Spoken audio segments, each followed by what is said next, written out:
You're listening to the all-new Grindtime Sports Talk in the Mornings with Baldhead and DB.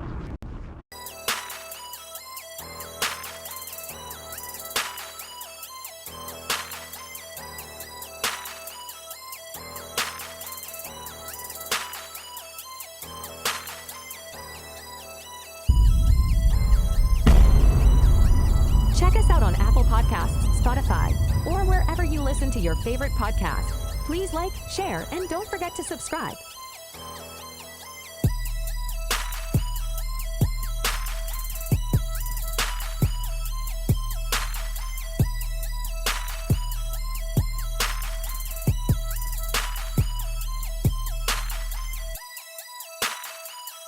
Check us out Monday through Friday on the Grindtime Media Network.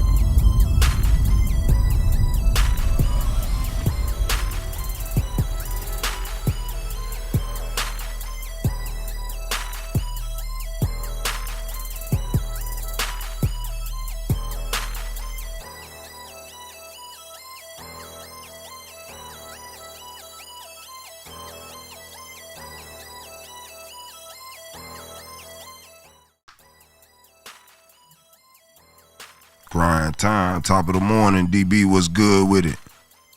Grindtime, man. Late nights, early mornings, man. Top of the morning. Cuz what's happening, man? Late nights, early mornings, brother. How was your weekend, my dude? Man, it was good, man. It was pretty good when you come out of these games, It was good for you all weekend. L after L after L for your boy. Yeah, after L, man. You hear me? I've been loving it. Yeah, you been loving me. Okay, right. I know you've been loving it. I've been hating it, man. Pacers, 0-3. Wolves, 0-3. Just crazy, man. I don't know, man. I ain't had the best weekend on the basketball side of the game, but I had a pretty good weekend. Our subscriber base growing, so grind time is growing. That's always good. I got a couple of personal things accomplished, but I wish I could get some of these game predictions right a little bit better anyway, because that's what we doing on this show. And right now, man, I'm all air balls right now, man.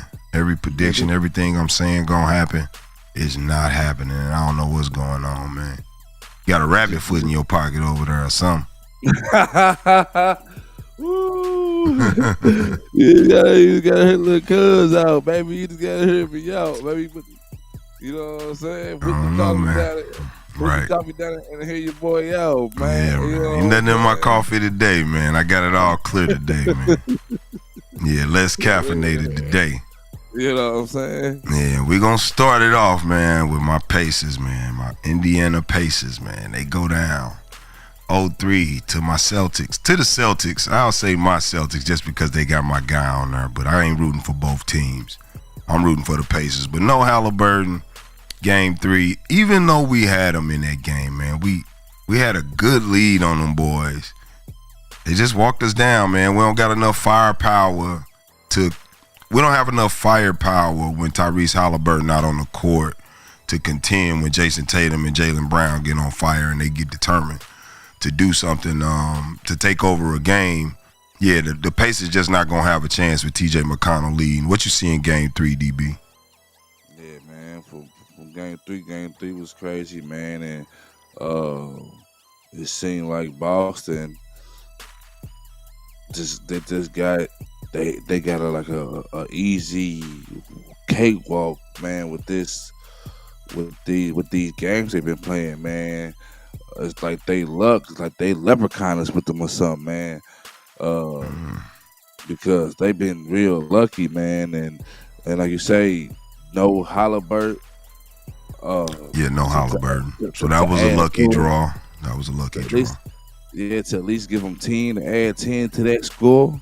Yeah, at the least, that's that's crazy. And I think towards the end of that game, man, for what I saw, it kind of got down to the clutch, and they was playing with the clock, and they called some calls and put some points back on put some time back on the scoreboard, and I think it just gave the game up, man. I think if it would have been a turnover at the end of the game and the Pacers was able to use the ball, they probably would have did something. And maybe would and then maybe would have went into the Pacers winning that game, man, and it been a different outcome, man. But man, the Pacers could easily be up right now in the series 2-1 game over the Celtics. That's just how close all of the ball games have been. Ain't nobody been blown out in nothing. And it's the same with the Timberwolves. You know what?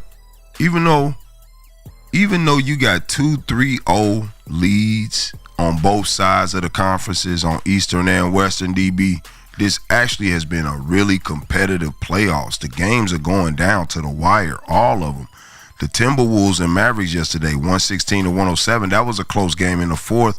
114-111 for that game. Before that, Mavs and Timberwolves was a 1-point game, 109-108. Before that, the Pacers and Celtics, the Pacers really lost it in the end and ended up losing by about 15 points, but that was neck and neck.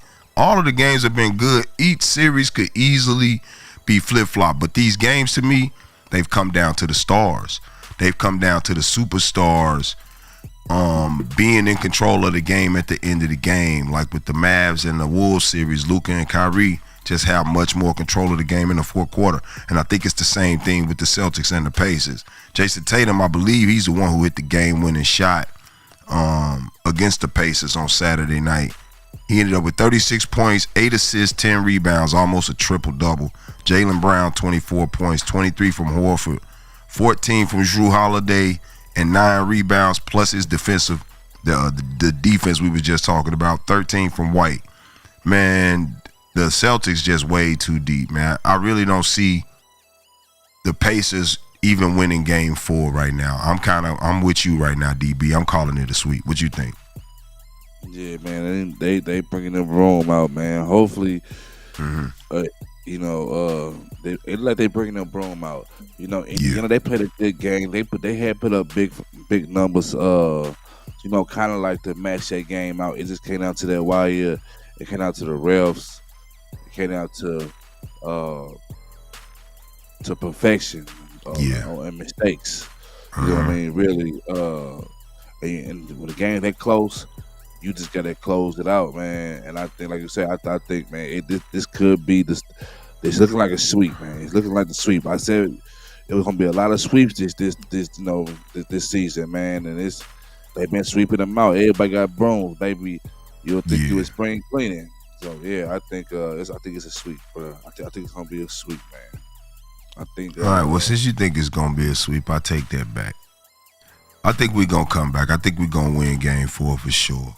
You know what? And I'm not gonna even count the Timberwolves out either, man. Ain't nobody out of it. As long as there's a game left to be played, nobody's out of it. Yeah, I know NBA history. I know nobody's ever came back from a 3-0 deficit to win the series because you got to run off 4 in a row. Nobody's ever did it in history. But it doesn't mean that it can't be done today. Yeah, I agree with that also, man. But things happen, and then. Man, Indiana was supposed to lose.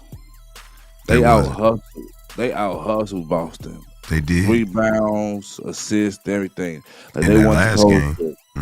Yeah, they weren't supposed to lose that, man. And in all honesty, I wanted to be a better series for them, man. I want Boston to go. I want Indiana to win a couple and go further. Because here's the thing for me, right? I'm going for Dallas. We can't have 2 teams sweeping teams at the same time, going back home, resting up. We need Kyrie to go and close their game out, allow Boston and Indiana to fight and tussle a little longer, just give us a game longer than Dallas. That series ain't over either, DB. That series ain't over. Bring your broom. Bring your broom, because guess what? It's Luka and Kyrie, and they're not losing that last game in Dallas. Well, I think the only sweeping going to be done in Minnesota series is just sweeping the floor. Maybe a gentleman's sweep, but they ain't going to get swept. They're going to definitely get the 4th game. But I'm hoping my Pacers come through and can pull off the 4th game, too, without Halliburton. They did play a good game on Saturday night. played a beautiful game, man. They had the points to match it. It just came down to that last to that last, that last drop of a dime. That's right. And that's what did it for them, man. So like I said, they out hustled them on rebounds and everything else. So they had, as long as they come in the next game, one game at a time. Same mentality. We got to win the hustle game. We're the more desperate team. We must win. If they go into those games like that, I can't tell you that they won't win the next game and the game after that and the game after that, because I think that both of these teams are very competitive. Indiana could have easily won the first game, let go of the rope in the second game. And honestly, in this last game, they could have got it at home without Tyrese Halliburton, man. This series could easily say something totally different. But fortunately for the Celtics, they up 3-0. Yeah, I mean, no one ever came back from a 3-0 deficit. Man, if it happened, hey, it'd be a beautiful thing, man. But I just don't see it happening. You know what I mean? The GOAT could have did it if AD didn't get injured, but whatever. But that was a 3-1 deficit. He couldn't even come back from that. I know he couldn't come back from a 0-3. It was 3-1. We had one at one, and we you won one. Yeah, but man, they better luck next time for Pacers. They try. I mean, they play tonight, so we'll talk about that. We'll preview that. Yeah, they play tonight on Memorial Day. Yeah, man, that was Memorial Day, brother. My mother was but they play tonight, man. Celtics win the game 114, 111. Really kind of knocked the Pacers upside their head, man, going up 3-0, man. I know it's kind of demoralizing, but like I said, one game at a time, man. You never know what could happen in the next game. Definitely could win. And the game of last night, man, after losing on Friday night, at home again in their second game to the Mavericks, the Wolves go to Dallas on Sunday and drop yet again. 107-116 to the Mavericks. Luka and Kyrie combined for 66 points, 33 apiece. Weird, man. See all of them threes up on the board. And the Wolves just kind of continue to struggle, man, and they fall to 0-3 in the series. Do you give the Wolves any chance to win Game 4, DB? From what you've seen so far. Oh, yeah, you couldn't wait to say this. Go ahead. Hey, man, I don't give him no chance, man. Ant-Man can come out. He can be good. He can, like he did, like he was this game. He was good, man. He was good. I mean, I give him a 20% chance. Honestly, I'll give them a 20% chance, but I don't think that they're gonna come out and be the team that they need to be to beat Luka and them, man. For one, because in all honesty, they spend too much. They waste too much energy on defense. They give too much energy for defense. They tried it. The misses, the That's miss. true. Just say it's too many mismatches out there. You got Luka and Kyrie, crazy handles. They know how to draw it. They know how to correct the space. And even if, guess what? Even if you slow them down, they throwing alley hoops. Yep. My man, you got Lively with the energy. They throwing alley hoops. Look, man, my thing is this: the alley hoops the other players. That's what's killing the Wolves. It's killing them. Rudy has to stop pulling himself off of Lively, of Gafford for the help, and just let Luka cook whoever he gonna cook, man. Let Luka score 90 points if that's what it takes. I'm just gonna guess that that's not gonna beat us. But if we're gonna let him score 33 points and he's gonna get all of these assists off every time we start trying to collapse on defense, man, we got no way of winning this game. At least keep Lively and Gafford out of the game, man. You have to, man. That like the timing of how they driving and then throwing those alley hoops, man, it's so perfectly timed. It's crazy right now to me. It is. It's crazy, man. And the fact, bro, that they say They dropped 66 points together last night combined. Yeah. Kyrie and Luka. It's crazy, man. know. And then, man, they put Cat on Luka. Man, he hit a three in that boy's face so nice. Man, that is a problem. That is a real deal problem right there, man. Because the muscle memory, man, is mad crazy, man. Luka, he's underestimated, man. But then when he got Kyrie with him, like they're an unstoppable duo at this point, man. No matter what, and the team chemistry is nice. It is. I can't even lie. Can't even front on that. From Jones to Gafford to Lively, that lineup, and they said it last night. Since they've had that lineup, bro, they hardly ever lose. That Jones, Gafford, Lively, and Luka and Kyrie, bro, it's an unstoppable lineup. And they come out to play. Lively, Jones, he was 3 from 3. He shot 100% from the 3-point line.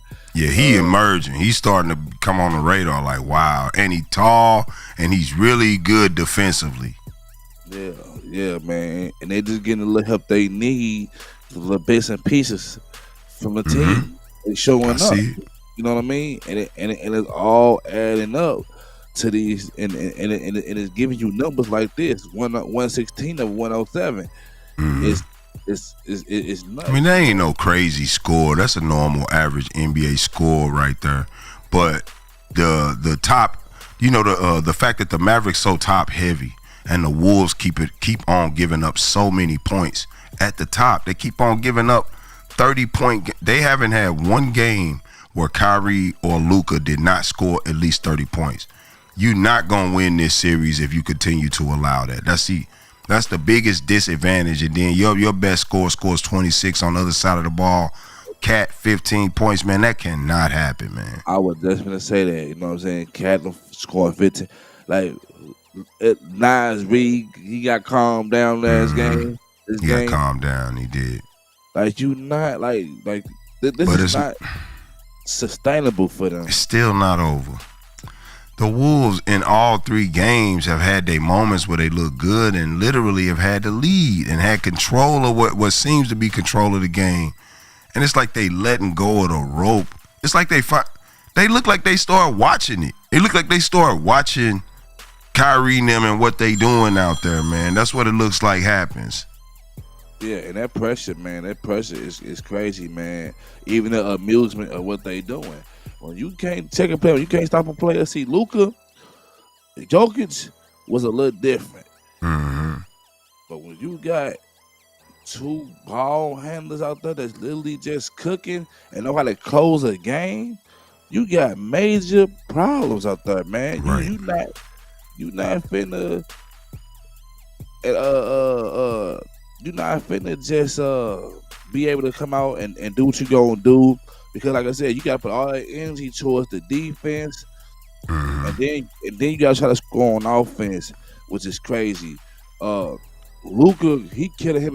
They killing whoever he put on him. You got a double team. You gonna leave somebody open. Guess what? They gonna hit the 3, or we going for the 2, and we possibly get the and 1 because guess what? You got big. You got the defender of the year down there. Rudy Gobert. He gonna foul you. Cat's aggressive. He gonna, he possibly gonna foul you.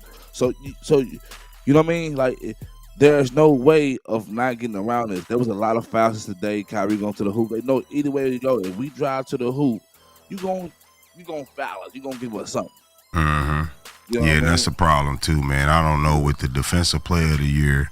And they are. What up, Dre, man? Yeah, I think the Wolves kind of done with it too right now, man. But with the defensive player of the year, I just would think that they would be playing better defense down in the paint on Gafford and Lively. That's crazy to me that they jumping out the gym on them alley hoops on them boys. And it was even crazy is how easy it is for Luka to get these off with Jaden McDaniels and with Alexander Walker, supposedly these great wing defenders all draped all over him.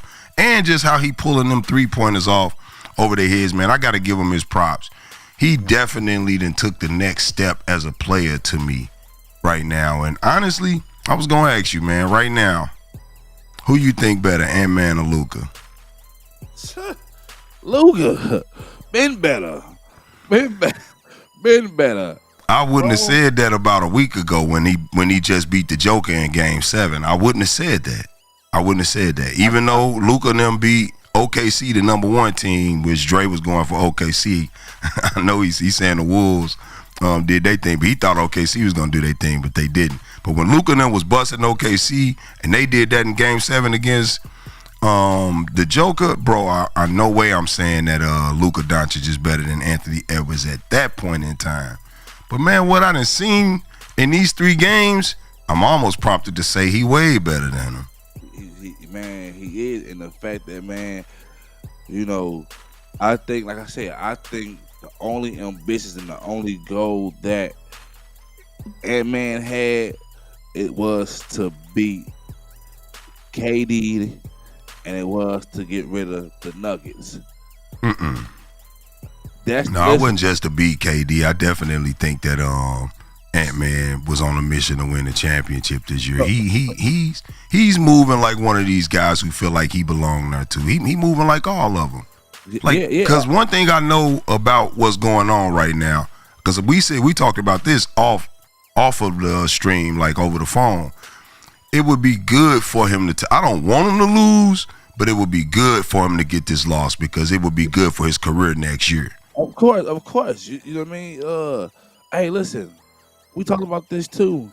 LeBron made it this far at 22, man, and he didn't get the ring. It's just not happening right now. And you got supporting cast. He had a better supporting cast than LeBron did. Who did? Ant-Man. Ant-Man had a better team than LeBron did with the Cavs. So I just think that, man, he just not gonna be able. Than LeBron did with the Cavs when he won a championship. No, so LeBron ain't winning the championship at the age 22. You talking about back then? Oh, okay, yeah. He definitely had a better team than what LeBron took to the championship early, right? We looked at that already. Yeah. But you know, with the fact that, man, Luka is strong, man. Even though he's slow, Luka, he ain't ready yet. Luka is strong, man. He know how to create the space. He know how to control the game. You know what I mean? He know what he's looking at. That's the advantage that I see out there that he got on the court is his strength, man. And it's crazy to me how well he get the ball off through contact and ones. And yo, man, Luka Doncic just all around rounded, bro. He got it on every part of the court. He couldn't shoot the 3 at first. He was even bad at the free throw line. Bro, he done tightened all of that up, man. He done tightened all of that, but then you turn around and put Kyrie, the most skilled basketball player in the NBA, with him on a team, who can get buckets and play with LeBron, come in the league, and you know what I mean, and we seen what him and LeBron used to do together. So you put that with Luka. Hey, I already but nobody would have knew it. That was just with Kevin Durant. That was just with James Harden and Kevin Durant, and they didn't do nothing. So nobody would have thought that coming into. I mean, even going into the playoffs, bro. You didn't see Dallas doing what they doing. Honestly, I saw the Clippers beating Dallas in the first round. It just didn't happen. And then Kawhi was hurt again, so you know how that go. Yeah, man. And the fact that, man, that's a whole other story, man. Yeah, if Kawhi wasn't hurt, the Clippers would have won. We know that. We don't know that. And the fact that they keep putting people, such LeBron haters, man. And I don't want to switch off to this, but you pick Kawhi over LeBron for the NBA the All NBA team. All NBA team. Yes. Like what, the second team? Because LeBron made All NBA. He made third team. Yeah. He made third team. Kawhi made second. Bro, Kawhi was balling. He was an unstoppable force when he was playing this year. He barely played. LeBron played. Bro, clearly you wasn't paying attention because Kawhi was an unstoppable force this year, bro. He wasn't balling like LeBron was. There's no way he's balling like LeBron was balling. There's no way. And he barely played. But I just had to get that off my chest. But Kyrie, knowing, man, Kyrie can give you 30. He can give you 40. Kyrie go like you know what I mean? Like they just been running neck to neck. Like, you know what I mean? Like they do it's like they do just enough. Like they ain't even went all the way in their bag.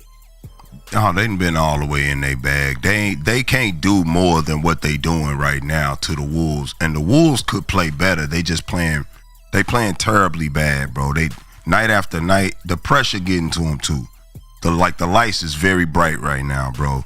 And I see people cracking, especially Cat, man. Just totally inconsistent the entire series right now with the Mavs. But we just kind of got to see what they gonna do tomorrow night, man. Cause I think they hit that wall and they ran as hard as they gonna run. I think it's it. What you think after Game 7 with the Nuggets was the wall? I think after Game 7 was the wall. Yeah, with the Nuggets. Yeah, the Nuggets took them to the ropes. If they didn't lose, put it this way.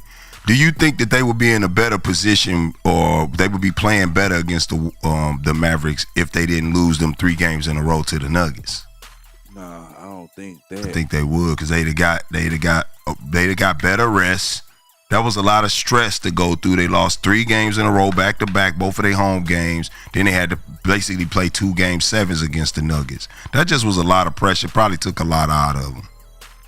I mean, yeah, but nah, because the thing that was happening is they still cooking them. They still cook them the same type of way with creating space and everything else. So you the fact that Luka is strong and they know how to create the space, like you gotta know how to stop that. They can't stop. They don't know how to stop that. Right. You know what I mean? Like at this point, like it's a mental thing. At this point, it's all skill. It's all skill because Luka know he can't outrun them. He can't outrun nobody on the team. You know what I mean? You know what except Rudy. Yeah, except Rudy, right? Right. So he know that it's gonna take skill, and he know that guess what? I'm the better ball player. Yeah, he definitely the best player on the court right now. Even better than Kyrie because he's been more consistent than Kyrie for about 2 or 3 series. They wouldn't be where they at right now without Luka balling like he balling. But like I said, man, as long as there's another game to play, it's not over. I know nobody ain't never came back from 0-3, but the Wolves just need to look at the next game like the national championship, the next 4 games, if they make it that far. Yeah, and I'm gonna say he's better than Kyrie. I think they go hand in hand. They're much 2 different players. Luka and Kyrie. Yeah, and I don't think Kyrie. Luka, he better than Kyrie because he bigger. He just had the ability to do more. Kyrie can't shoot over the top of people at the top of the key to it. Not the way that Luka can, bro. He can't. Kyrie have to create space to get his shot off. That's what Luka's doing. Luka don't necessarily have to create space. He shot a game winner over the top of Rudy Gobert. It's the way he shoots his shot. So you didn't see that game? He made that boy dance.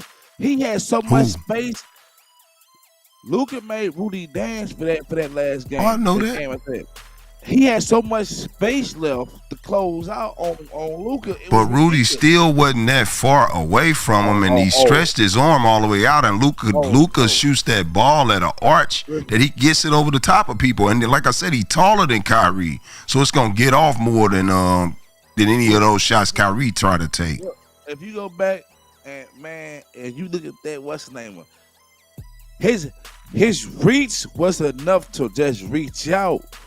But it wasn't close enough. Like he was able to put a hand out there, but he still had a big gap. It was too late. By the time he had the ball up, it was already gone. It was already gone. He had already made him dance. Okay. He was coming back towards Luka with Luka had already shot the ball at that point. You know what I mean? It was over with. It was over with. It was a little different from that Jamal Murray versus which is almost he's hit it over Rudy. No, he hit it over Cat or Rudy. AD. AD, yeah. Yeah. You know what I'm saying? He did that snap back fade away. Like it was. No, that wasn't different. That was the same shot. Same thing, except Jamal created more space than Luka did because he had to. He's smaller than Luka. Yeah. It was a fadeaway, but you see the gaps. Like it just can't. But Luka, I don't know. Luka made his boy dance though. But you know what I'm saying. But that space was still. It was still. Like, it was kind of still similar, but they no. And guess what? This ain't the first time Luka then made your boy MVP defensive player of the year do this. I seen him do it on some other clips earlier when they was playing them overseas ball against each other. Yeah, I'm sure. Yeah. So I mean, anybody can put Rudy in a blender, man. His where he makes his money is down there in the paint when you come down there. Try to get easy layups and dunks. That's where Rudy get his check at. He defensive player of the year for that reason. Yeah, but he need to step it up here tomorrow night in game 4, man. Otherwise, he gonna be going on that vacation. He gonna go join LeBron and them in Cancun somewhere, right? That's right. And I got 1,000 on. I got 1,000 on Dallas tomorrow. Well, don't play. I'll cover that bet. You be short. I got 1,000. And man, them coming there playing for pride. Just get one, boy. I take all your bread, boy. Hey, yeah, we don't see. Yeah, that's how it go. But yeah, so yeah, the Mavericks win that game last night, 116-107.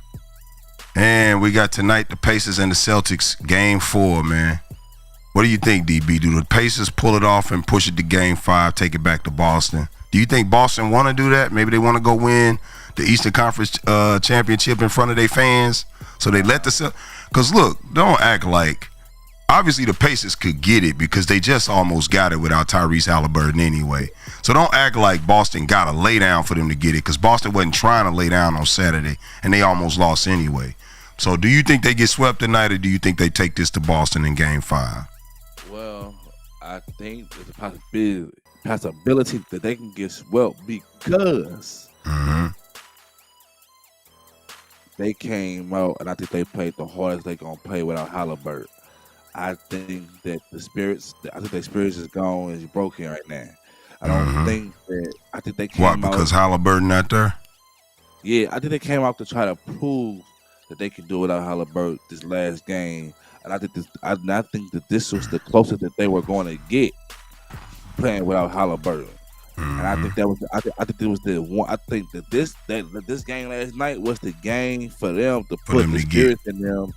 Yeah, for them to get it. And since they didn't get it, I think that everyone's not going to play up to the same energy. And standard that they was playing when they played that last game and dropped them big numbers. I just don't see it. Somebody's not going to come out and they're going to be. You'll need Siakam to come out, do his thing. You'll need everybody. This that game you'll need 32 from Siakam. You're gonna need 20 or you're gonna need 20 from Miles Turner. You know what I mean? You're gonna need TJ McCollum to come out and give you what he gonna give you. And Neimark, you're gonna need them to come out. You're gonna need him to give you that 30 that he gave you. He gave you 32. He balled. Yeah. And that made me kind of wonder, man, is Halliburton holding this kid back? Put up that 32 points, man. But nah, he ain't no Tyrese Halliburton. Tyrese Halliburton is the orchestrator of the offense. But he clearly is going to play well. Look, man, my pace is going to be all right. I'm going to be at I'm probably going to get me some season tickets next year. I'm going to be at a lot of Pacers games because I think the Pacers are going to be in the Eastern Conference Finals next year. They're going to be in the finals. But Eastern Conference Finals, bro. I said East, like back where they at. Okay, no, you right. But look, this is the thing right here. If Neimark come out and ball at night and do that same thing, then we gotta put a question mark up for Halliburton could possibly be slowing his game up. Nah. Yeah. I just said that, bro. I mean, they just got to learn to play together, bro. They needed a season. They done been through the playoffs. It's going to look better next year. You got to understand Halliburton hobbled right now, so he coming off of an injury. They'll play better next year once he have a full summer to recover from that injury. Well, he said no. He back on the injury. He just pulled the hamstring. He a hamstring right now. That's why he ain't playing right now. Yeah, on his record and what people think. Honestly, I think I think, man, that people gonna lose faith in him. They gonna think he fell off. They gonna talk about him even worse. And they gonna. It doesn't matter. And it's only gonna make Crawford look better. It's only gonna make Crawford look better to say, "Hey, man, he beat him so bad. He just." Well, he haven't got up from it. Well, Crawford is about to move to 154 and fight for a title too. So, what ultimately I think that they both trying to accomplish, if Spence beats Fundora and Crawford wins his fight, they'd end up having the rematch between Spence and Crawford at 154, like Spence wants it, because he didn't want another fight at 147. He felt like he was too weight drained in that fight, and he felt like that was the major cause of the loss. But I don't think that the extra 7 pounds is going to help Errol Spence against Bud Crawford. I predicted Bud Crawford would beat him in the fight. I didn't know he would dominate him like he did. Trust me, I ain't going to lie. I was shocked he beat him the way that he did. But the way he beat him, I don't think that Spence could beat Bud Crawford at any weight. I mean, I don't think that Spence could beat Crawford at any weight either. I think that's a little boy to a grown man right there. I agree. And I think it's gonna be even worse for him. At 154. Yeah. You just making excuses because you lost. Like you say, you get whooped. You all got some type of excuse. You know what I mean? It's all gonna be some type of excuse of what it was or what it could have been and why did I? Man. That ain't and it's always an excuse unless you got cheated. I mean, unless you got cheated, it ain't no excuse you could use. Well, come on, what you mean? No, I mean, you don't nobody want to be cheated, do they? We ain't going for cheating, right? Nah, we ain't. That was the only qualifier I used. I said as long as a person don't get cheated, they ain't got nothing to cry about. Errol Spence didn't get cheated. No, he ain't get cheated. He ain't get cheated. But you know, right. I thought you. But some of these people be cheating, man. Yeah, I knew you was trying to go back that way. I knew you. You know what I mean? We want the money too, so we can't just say that. We just can't say that. Hey, we not gonna we gonna turn this money down because we want the bragging rights. Nah, man, you gotta get that up, man. You can't protect it. You acting like Mayweather at this point. You know what I mean? Well, they all take their cues from Mayweather. They all want to be that, but they not. Picking your fights. That's why I never liked Mayweather like that, man. Because you pick your fights, man. Don't pick your fights, man. Fight who want to fight you. If the best calling you out, man, give it to him. Give him the match. I ain't the biggest Mayweather fan either, look, cuz. That's right. Y'all don't like all that cherry picking either, man. I mean, and besides, if you know you're not gonna get no props for it, but he a smaller fighter coming up to your class. Bust him up. Beat him down. Take the fight, bro. It'll be a great fight. Just because y'all the two of the biggest names in sports, everybody would want to see it. I just want to see it just because Bud Crawford got the courage to go and fight somebody as big as Canelo. Yeah. And that's crazy. That right there says a lot. It's too much heart. It's too much heart in that dog, and I smell some fear. Yeah, I smell some fear too. That's what I think it is. I think Canelo got a little bit of fear of what Bud Crawford might do in a fight like that, man. So I don't blame Canelo for declining it. Probably best for his career interest anyway. That's all I got for today, look, cuz. You got extra topics for me? Yes, sir. What is it? I know you got something juicy. Pause. Your boy Brian. I got two things. We'll talk about your boy Brian. I think I know where you're going. Yeah, LeBron with this free agent. He opted out his out from the Lakers. And BBL Drizzy. Well, wait a minute. Is it official that he's opting out with the Lakers, or I just think that a conversation got leaked by was it Rich Paul or Chris Paul? Rich Paul. Okay, I saw one report said Chris Paul. I'm like, what would Chris Paul be talking about LeBron for? I know they was boys, but yeah, that make more sense. Rich Paul, his agent, leaked the conversation. My question to you: do you think that it was intentional? I mean, because they ain't never had nothing like this happen before. Exactly. Was this intentionally leaked, or do you think somebody just was on some greasy time and recording them without him knowing? No, I think this was intentionally leaked because it needed to be heard. By who? Somehow, some way. Huh? By who? By all the teams out there. It need to be heard by it need to be heard by the world. That guess what? LeBron is a free agent. Hey, so I'm going for the best deal for my son. I want to make sure my son is in good hands, and wherever he go, I'm going too. And it could be some good teams, man, with the first round picks that actually have a good team around them that can pick them up. And whether it's on the East or the West.